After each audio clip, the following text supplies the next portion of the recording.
Welcome back to my YouTube channel.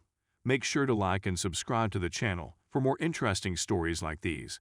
Now, let's get into today's story video. AITA for not allowing family to see my daughter until after they explain why she wet herself. My 7-year-old autistic kid is only half speaking. She becomes deafeningly deaf anyway. She was overjoyed when she arrived to my sister's place on Friday. It was a family gathering and I had to hurry and deliver some packages, so I was gone for about half an hour. Anyway, when I returned, she was dressed differently and definitely disturbed. I inquired as to what had occurred, and my sister informed me that she had wet herself after being denied a chocolate pop. Now, here's the problem with my girl.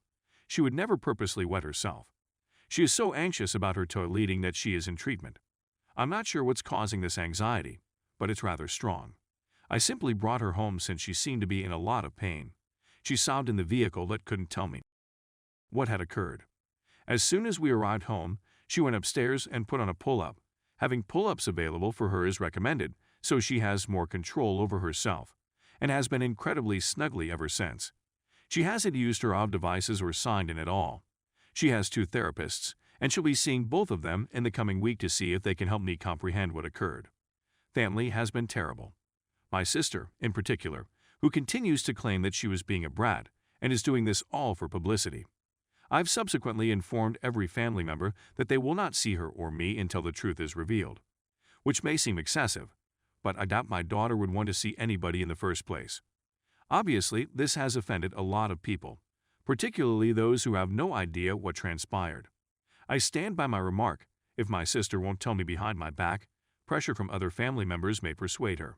I'm somewhat afraid that I'm being a jerk to others who want to visit her but now can't. Despite having fully stated my predicament, I'm beginning to feel very horrible. Is it me who's the jerk here? Etta, I am the father of my daughter. Despite the fact that I enjoy the mama bear compliments, Update. Hello everyone.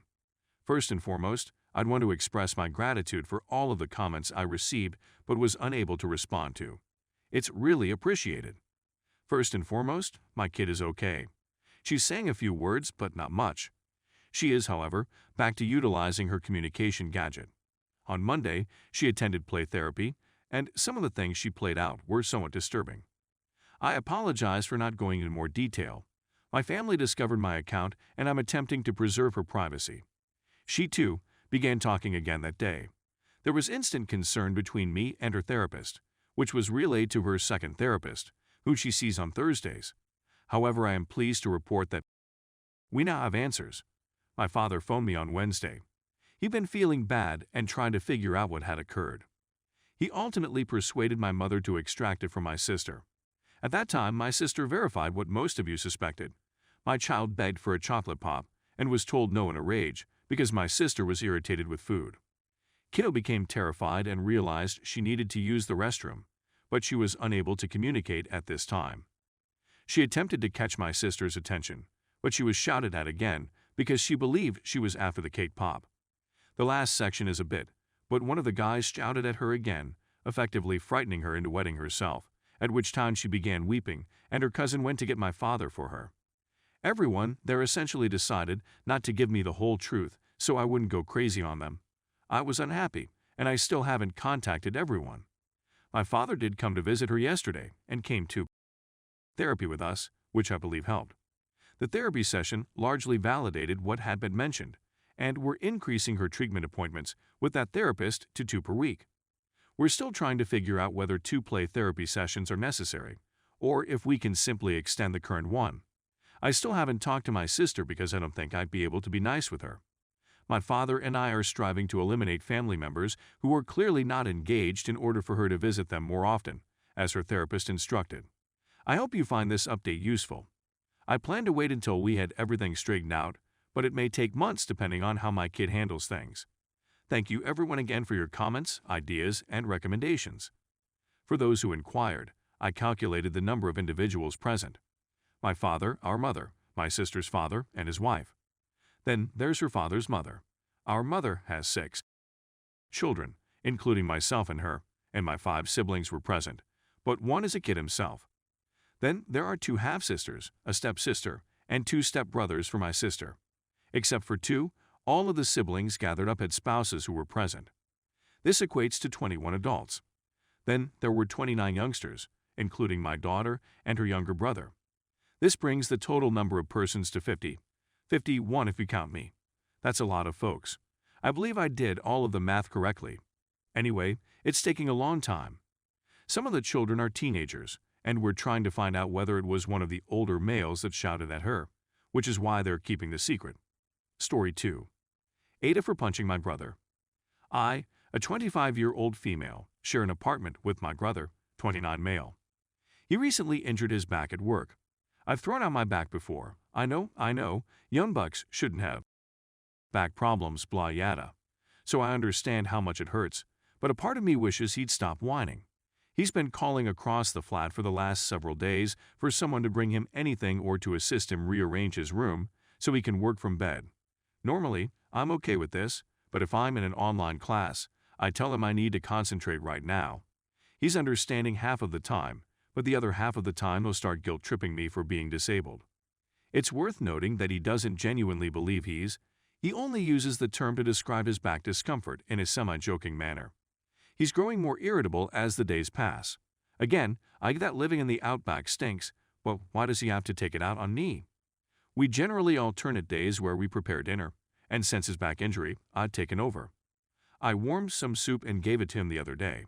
He slopped some on himself by mistake and sarcastically responded, "Thanks, Op." All of this is manageable for me.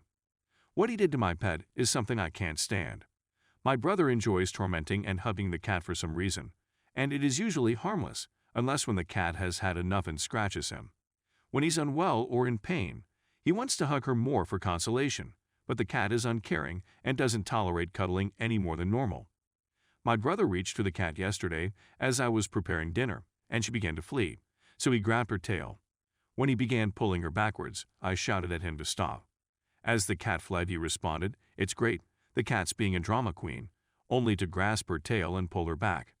I shouted once again that it was really horrible to do that, but he said it was all right. This is when I may have gone too far. He frequently believes he's correct, is sketchy at best. I placed my order and sat back to keep an eye on the time. I apologized to him both that night and the next day, and I sought to contact him throughout the weekend without success. I was disappointed in myself. The most current update is that I was at a party yesterday that both my partner and I had planned to attend before the disagreement arose, and it was wonderful. I was waiting for him when he came, and we spent the rest of the evening together. He inquired as to if we may meet later at my home, and I agreed. Instead of being furious with what I did, he expressed his displeasure with my failure to notify him, claiming that he had been made to appear like an idiot. I sincerely apologized once again. I confess to him that I don't think I'll ever be able or want to make peace with my mother-in-law, and that I'm not sure if that's what I want for myself in the long run. When it comes to my SIL children, she's a terrific grandmother, but will she be the same with ours, given that she plainly dislikes and will not like me? I also told him that I was unable to be with someone who would forsake me for a period of 2-3 weeks if he became furious with me, and he agreed. As a consequence, we decided to part ways. I'm disappointed since I admire him, but in the long run, this is definitely for the best. Many people believe that my mother-in-law won the race, although I was never in a race with her. Due to my disinterest, she may come to feel that she has won, and at the very least, she will begin calling her boyfriend's next girlfriend by my first and last names.